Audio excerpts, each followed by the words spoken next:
घरे घरे एबे प्रत्येक जिनस ऋण प्रति जिनस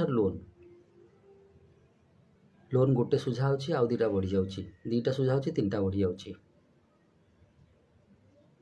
ऋण मुक्त जीवन ही प्रकृत रे समृद्धिमय जीवन। कर्मफल अनुसार ऋण तो बढ़ी चलची तथापि किछिटा मानंतु ठाकुर घर सबले परिष्कार रखंतु, ठाकुर घर सबले बंद रखंतु,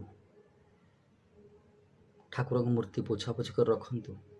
सप्ताह अंत थे पोछिबे तो भल भाव जदि बासी फूल को उठी रही जाता बाहर पकातु जोटी कहार पाद पड़ोनी। से घर शंख रखंतु गोटे लाली कपड़ा बा सालुकना उपरे प्रत्यय पढ़ंतु ओं श्रीं नमः सकाळे अंतत 8 थर संध्यारे 8 थर धूप दिंतु ठाकुर घरे आ धूप काटी दिंतु पितृपुरुषों अनेक किछि जिनस अछि। मोती शंख रखिपारती एकाक्षी नड़िया केतବେଳେ रखिबे बहुत किछि प्रतिकार अछि। ऋण मुक्त ऋण मोचन जोगाजोग करि पारंती।